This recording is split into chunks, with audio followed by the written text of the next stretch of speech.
Good morning, YouTube. Good morning, Discord. So we are up almost $3,000 this morning. What a great morning it has been. Gonna wait for a few people to come in the room.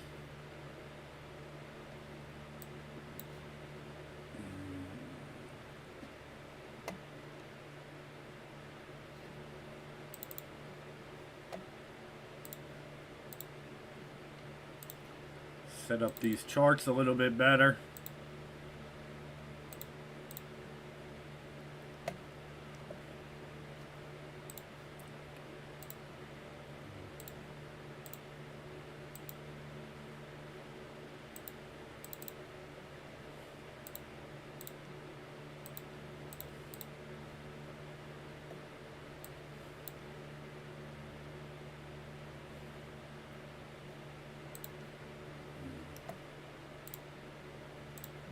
Give me just a second here.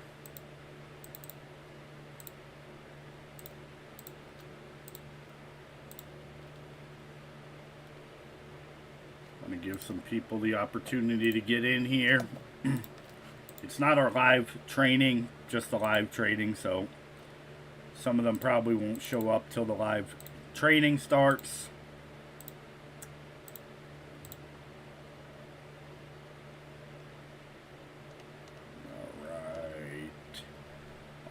All right. We got yesterday's high, yesterday's low, yesterday's close. Everything looks good.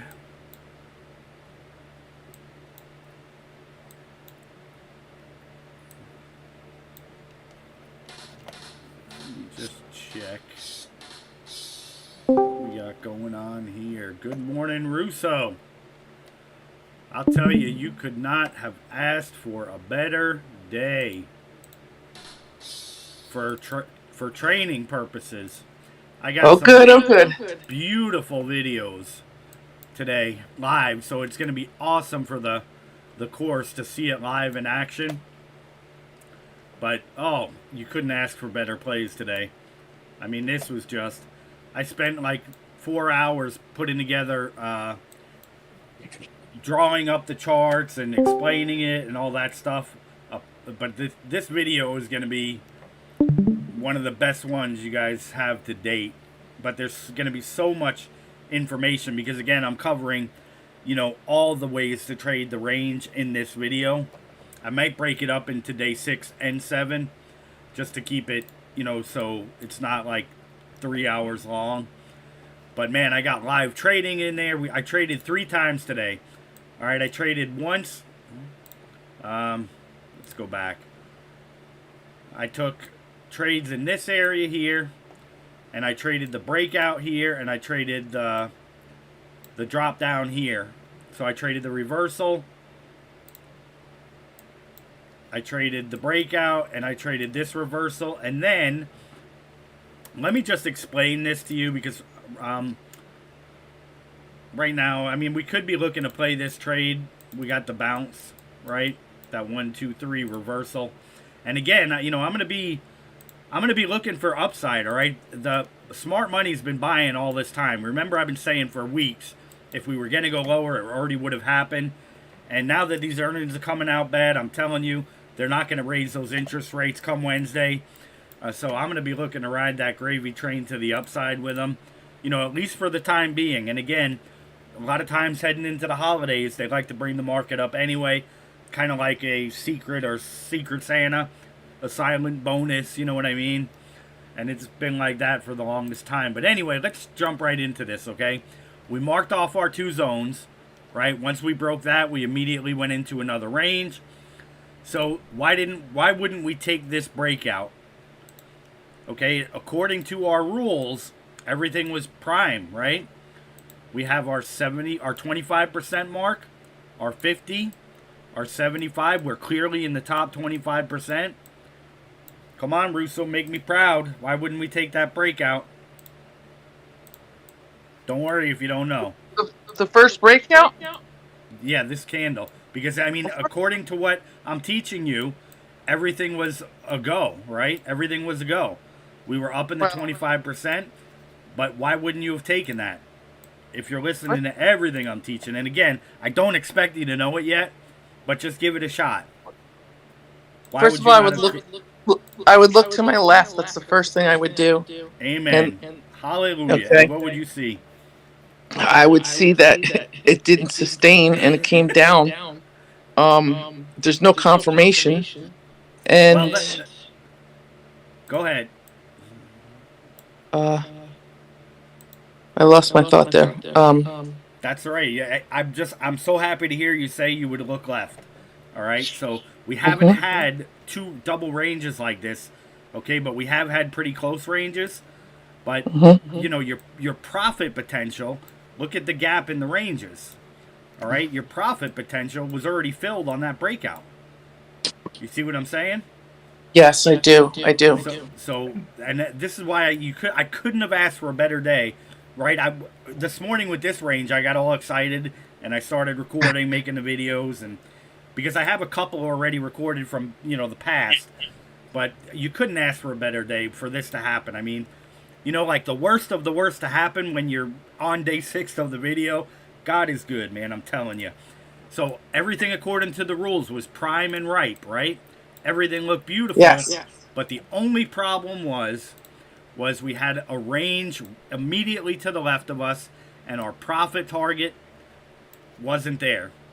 Now, with that said, we also had mega bars coming up to it, right? You want to be cautious of these big bullish bars coming up to it. Now, under the circumstances, okay? The circumstances this is a problem, right? To trade a breakout. So you don't want to be looking to trade a breakout when you have another range immediately to the left of you where price had trouble in that profit potential area. All right? That's not a high probability setup. Remember, we're high probability traders looking for high probability setups. Okay? Now, according to everything I've taught you thus far, sure, everything looked good, but if you're learning what I'm teaching you, you would have looked left and immediately identified, and hopefully you would have had some concerns or reservations about taking that trade. All right, the higher probability trade now let's look at it. Let's think like retail traders, okay? A lot of them probably got burned right there. So here they were hesitant to buy, right? The ones who got burned were hesitant to buy. So what happened in this area? All right, one, again, we had a big candle leading up to the breakout, although it was in our zone. All right, so we know something is going to happen here. We just don't know when. All right, so let's look at how this unfolded. Let's open this up and look how it unfolded. Now, can you tell me what went on in this area? If the VWAP wasn't in the way, I'll give you a hint. What went on in what area? Put your cursor. This Just this area whole. right here. Okay. What went on there that would have confirmed? Go ahead and take that trade. I don't know. I would think these two small red candles here. No, notice where the top of our range is. All right, And it broke. yeah. And it held. Okay, and we got that pattern we're always looking for. Okay, so that was the first time that it was able to sustain and stay above the breakout. You see that? Yeah. Yes. Okay. I was gonna say like that one green candle there wouldn't where it broke out would not be a candle to move on, but you have the two. I don't know the names of the candles, unfortunately. There's two little ones, but the candle after that green candle would be the candle to go on, start on. I got into this trade.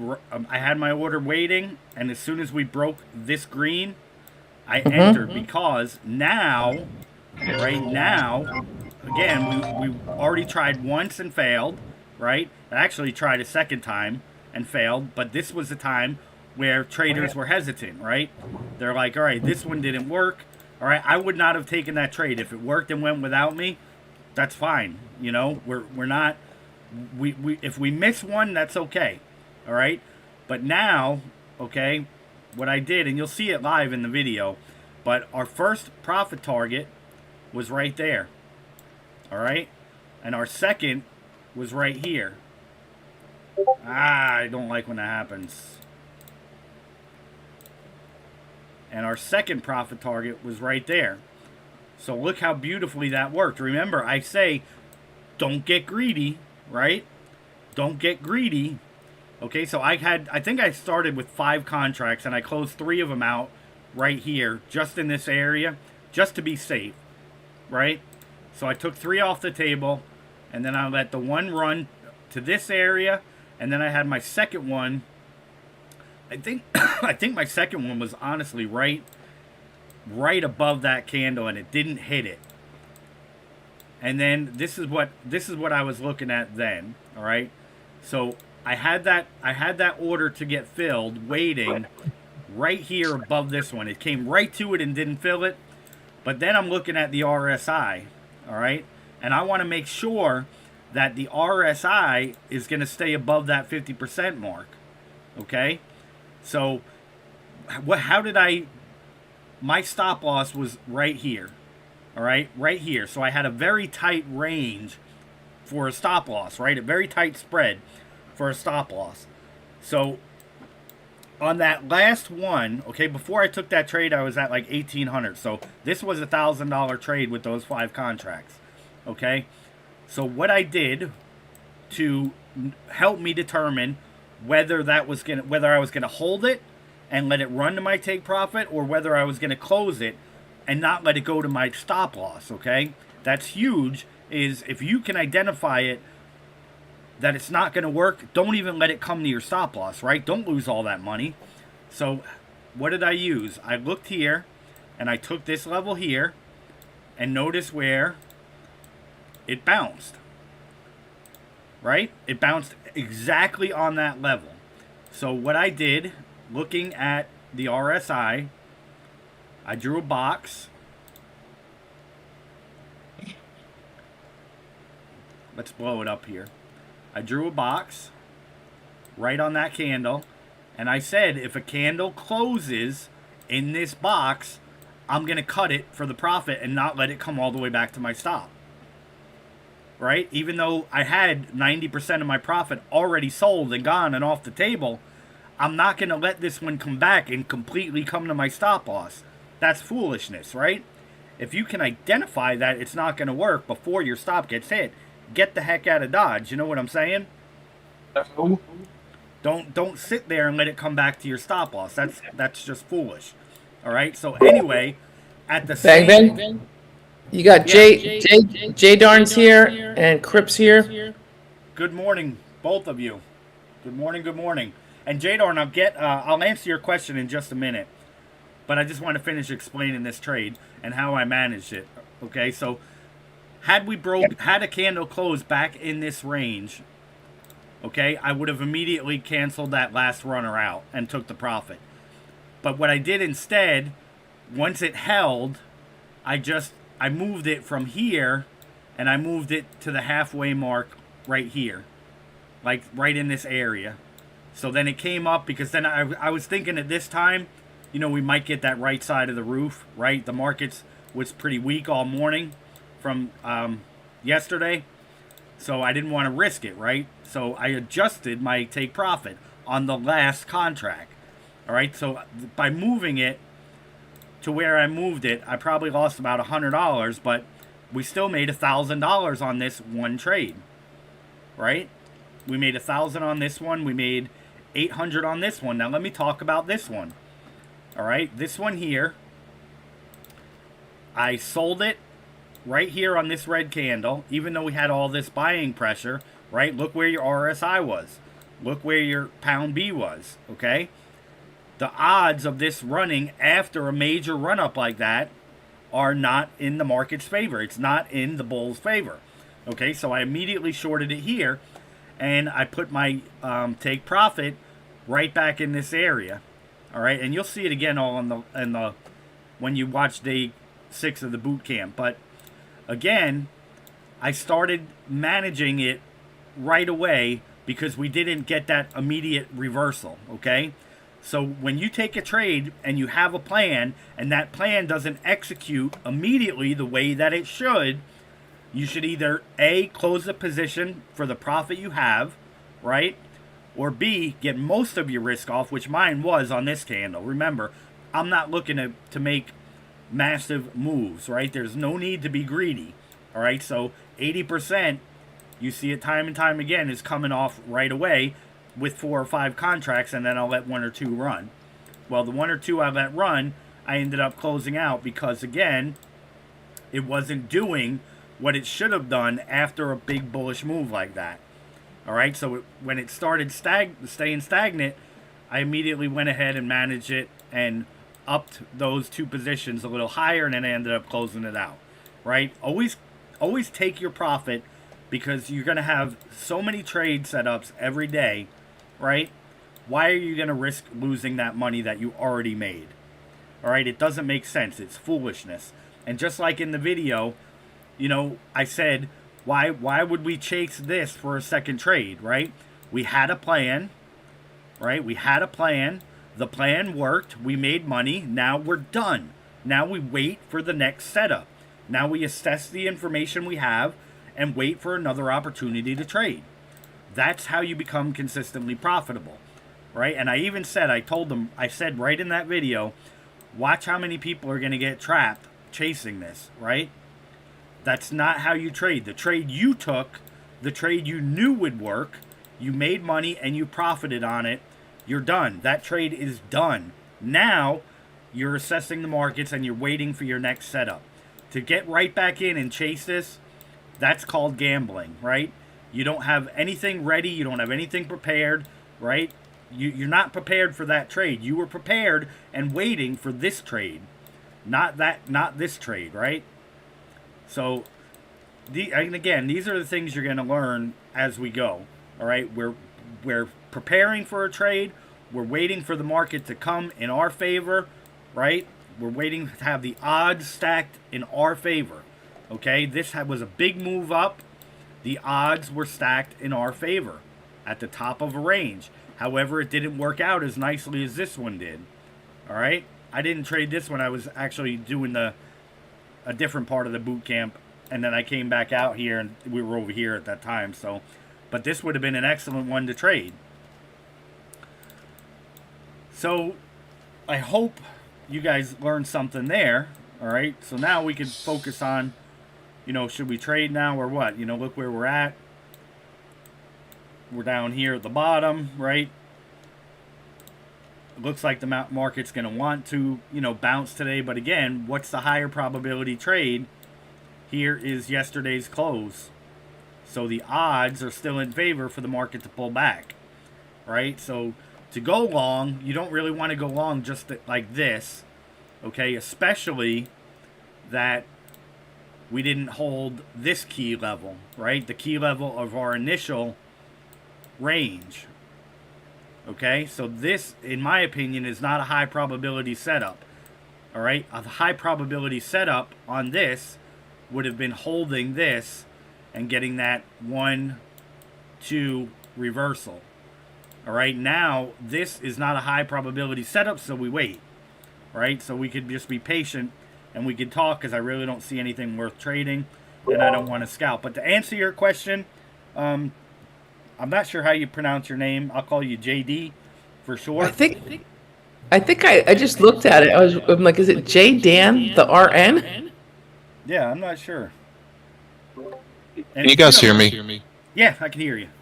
Okay, I wasn't sure if this headset worked on my PC or not. Yeah, first name is James. Last name starts with a D, and I'm a registered nurse, so J Dan RN. Awesome. I was wondering.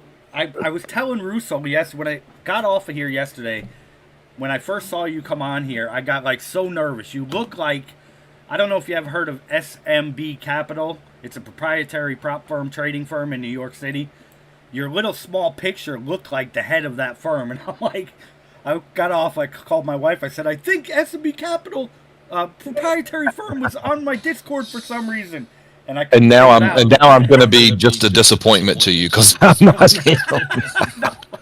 after the fact, I blew up the picture. I was like, oh, it's, eerily similar. But I was like, yeah, yesterday you could have fooled me from the little tiny picture that I could see.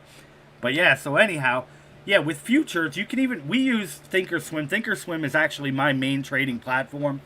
I sell options. I still sell options. I haven't physically traded my personal account since I really went live with the group, because I've been focused so much more on trying to find something to help people learn how to trade. Again, I really don't need to trade. When you trade and you're profitable, you can make money anytime you need it. But I sell options all the time, and that makes me plenty. But you can trade futures on Thinkorswim. The problem is one, in my opinion, their platform isn't set up to give you the tools you need to trade futures in the first place. But two, to trade one contract of the MNQ, they require you to have $2,500 in your account. Now, Thinkorswim is always a few years behind everybody else when it comes to pricing. Okay? On any other futures platform, a dedicated futures platform, to trade one contract of the NQ, which is what we're starting with, you only need $100 in your account. Okay, so for every contract you're going to trade, you need $100, which is why I'm recommending everybody start with 500, because one contract, you'll have all that extra reserve money to trade one contract, okay? Because in the futures market, the way that their margin works is if you only have $100, okay, and you trade one contract and you don't know what you're doing, and you just, let's say you bought right here, okay, and it went against you, well, that move right there was, let's just say 10 points. Well, every point equals $2. So that's $20 you would have been down on that move. Okay? And if you only have $100 in your contract, if you lose more than $25, I believe, with such a small amount, they're going to close your position out for you, and they're going to charge you $45. So you don't want to trade with $100 at all. All right? So $500 are the way that we're trading when we start, when everybody's ready to trade. We're not going to trade, we're only going to trade the high probability setups, but I'm not going to trade any big bars that are high probability setups, because it's going to put our risk way too big to enter that trade. So just like we entered right here, okay, we entered right here on this candle, excuse me, right? I entered this trade right here when it broke that line. So my risk, my stop loss went right here.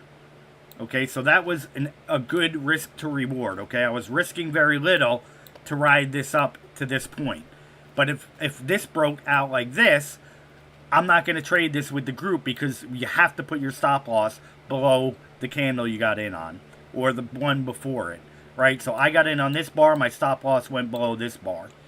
So I'm automatically doing them a favor by not letting them trade that, and I can't control what they do, but I'm not going to suggest us take any trades starting off that are going to have a high risk. So with $500, you would technically have to lose $450 on one contract before they would touch your account and close your position out.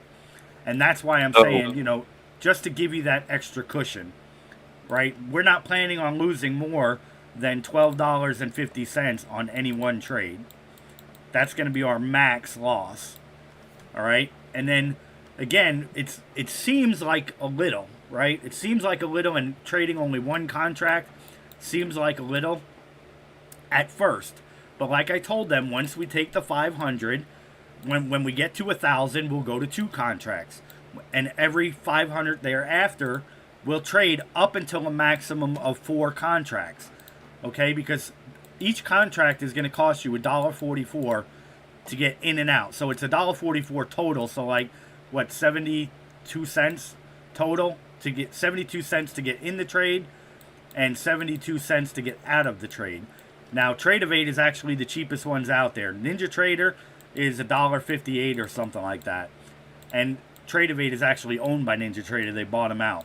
So anyway, hear me out now. Once we make it to $5,000, once we get the small account to 5,000, then we're only going to trade the NQ, which is what I'm trading now. And we're only going to trade one contract on the NQ with $5,000, because to trade one contract of the NQ, what I'm trading now, you need $500 in your account to trade one of these NQ. As with the MNQ, you only need $100 in your account. And actually with the MES, you only need $50 in your account to trade one contract of the MES. Now, why won't I trade the MES? Because it doesn't give you the risk to reward that the NQ does. The MES doesn't move enough, and you're more likely to get stopped out than you are to win a trade with the profit targets that we're seeking. Does that make sense? It does. I'm not sure how your Discord is structured. Is it okay to ask a question here, or? Yeah, absolutely. Yeah, there's only a few Okay, of us so here, so. okay, so I apologize to the folks that are in here that have been here for a while. I'm kind of new. I come from trading options. My question is, when you say you buy one contract, are you talking about an option contract, or? Yep, these are all option contracts, but they don't work anything like options. So that's what I'm saying. Like one contract of the NQ, one contract here for every dollar it moves is equal to $25. So if you were to capture a 100-point move, you know, the Nasdaq, on average, the average true range of a day is between $350 and $450 on average. That's how much this will move. So potentially, if you had one contract and you caught that, you could see how much money you would make with one contract, right? I mean, you're talking. I'm on my Thinkorswim on my other screen, and when I go to the trade tab to look at the options chain, Right. they're crazy expensive. I'm not sure if I understand how you. Hang on, let me go in there and look at the options here. And I'm not even sure which chain to look at because they're dated the same, like Well, October they wouldn't be 22nd. correct, because the way futures are, the contracts last 3 months, so they expire and they'll ask you to roll them. It's not like the options give you the right that you can exercise them. Futures, you get cash settlement, right? Like if, let's just say, for instance, not on the Nasdaq, and this is what scares a lot of people, I guess, but let's say, we bought oil, okay, and we bought it for $75. All right. Now, come the time of that expiration of the option in 3 months, let's say oil was at $150. Technically, if I wanted to, I could tell them, hey, send me that tanker of oil, and by law, they would have to deliver that tanker to my house, right? I would want that, right? But they do everything in their power to settle everything with cash, right? They don't want tankers going all over the world to deliver oil. Got an oil tanker parked out in front of the house. Yeah, but legally you could have that right? That's the difference between options and this. Like with the Nasdaq, I don't know how they would even handle that, or if that's even applicable with the way this is. What are they going to do? Give you one of each of the stocks in the equities market? I mean, I never really dove that deep into it, right? I just did like, will this work or will this not work? Like, as far as the Nasdaq and the oil, right, and even the gold and stuff like that. But it's really no different than trading Apple or Tesla or Amazon. It's no different. Like if you're on your thing right now, well, the markets aren't open, but let me just look here at October. October, you got them expiring the 22nd, then November 22nd, and December 22nd. But if you look at our contract here, let me type in the MNQ.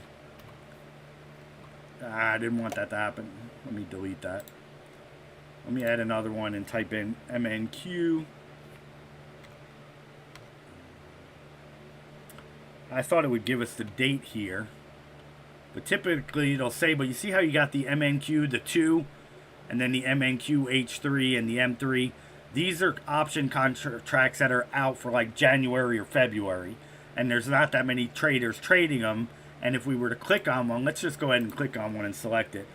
You see how the prices are not they're not right, and you see the chart looks all funny. That's why, because it's not the contract that people are actually trading right now. Could you trade this? Yeah, but there's no point. It's not going to move. And Go ahead. in Thinkorswim, I'm looking at the options chain, and there's two chains for October 22nd. One has a 0 in parentheses, and the next one down has a 3 in parentheses. But they're both labeled MNQZ22, and then below that there's November 22nd, and there's 4 chains. One with a 7 in parentheses, one with a 14, one with a 21, and one with a 33. So Yeah, I see it. if I'm looking at the options chain, which one do I know? Which one do I look at?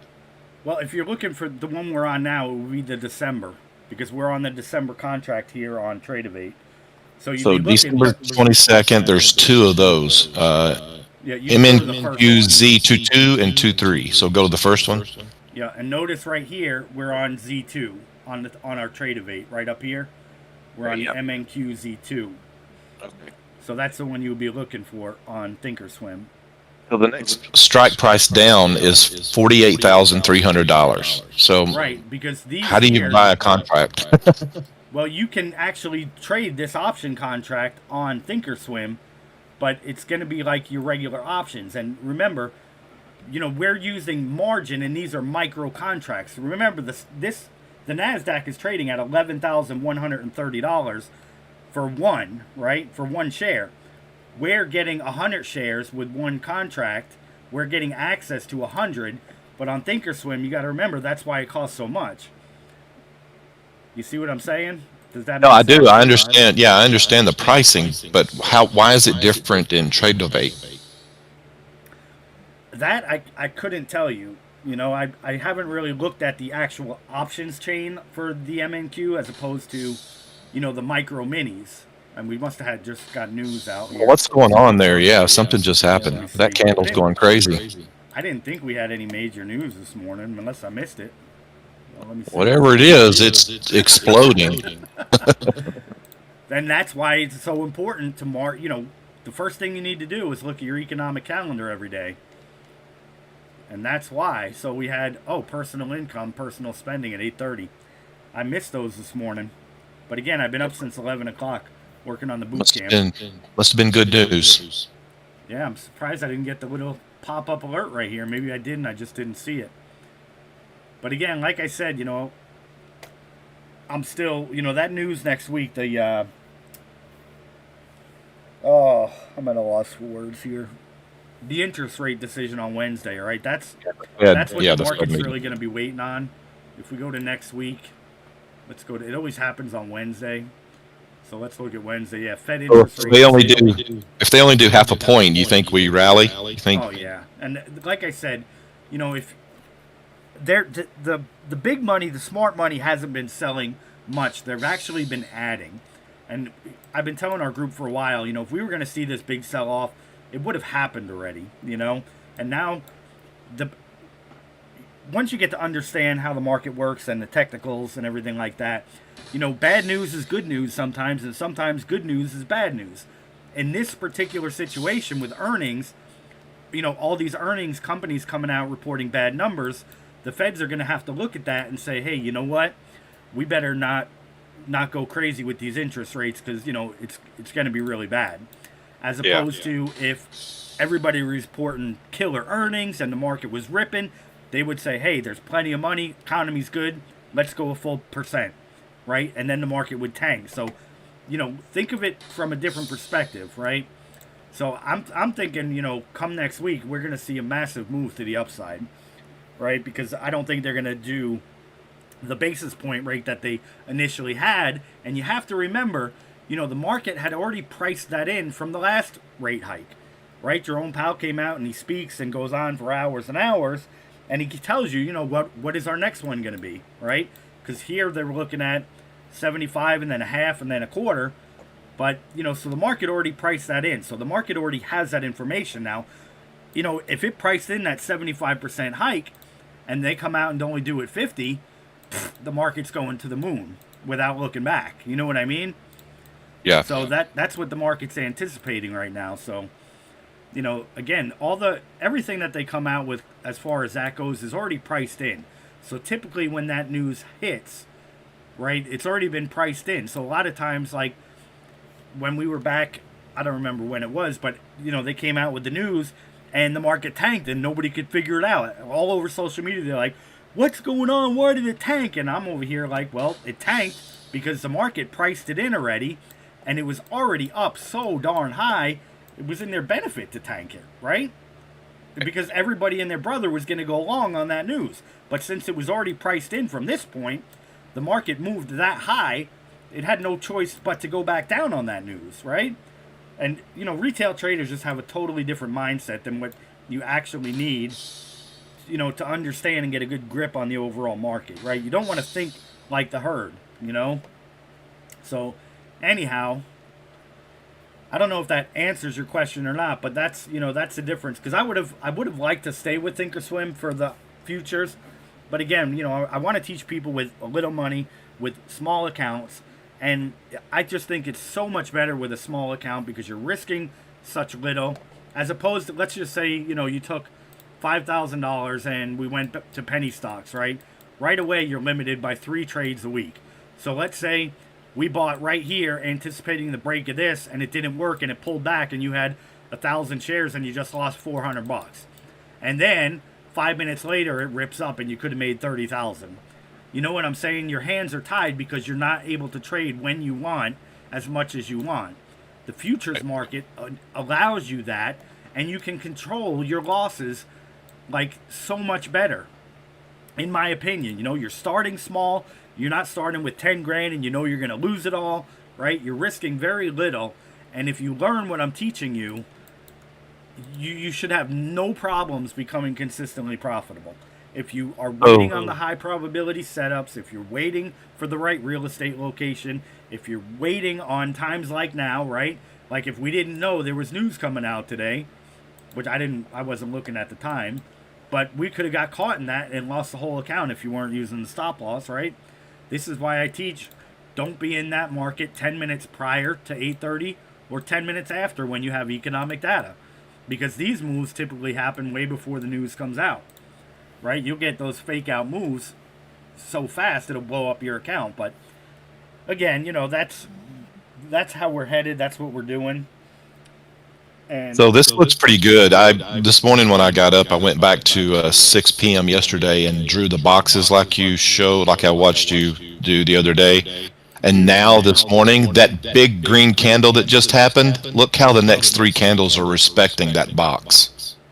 They are, the wick went way outside, but then so I didn't have my lines drawn, but look if you draw that box all the way over, that big candle is respecting that. Yep. That's awesome. And that's why, you know what I mean? And a lot of people would look at why I'm teaching you guys to draw these micro little lines and not just your major support and resistance, because that's how you know exactly where you're going to take profit, get that guaranteed payment of your profit, right? Even if we had that on that news, I wouldn't have been looking to go anywhere near that level, I mean, we stayed here, but I wouldn't have traded that. I would have shorted it up in this area.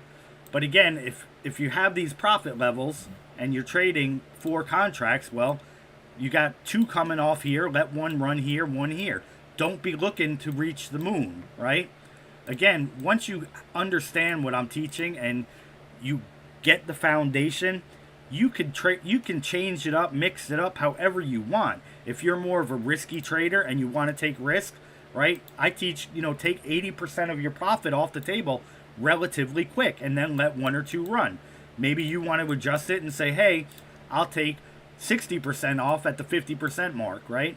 And then I'll let the rest of it run up to here, right? You can adjust this any way you want, but as long as you keep it within a reasonable range, in my opinion, you can't help but be profitable. You'll have a hard time not making money if you listen to everything I say.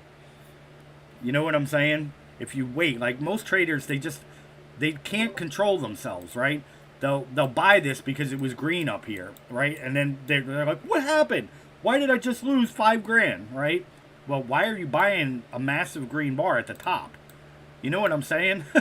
Absolutely. Hey, thank you for answering my question, Russo and Crip. Guys, sorry, I don't mean to monopolize. I'm learning this new stuff here.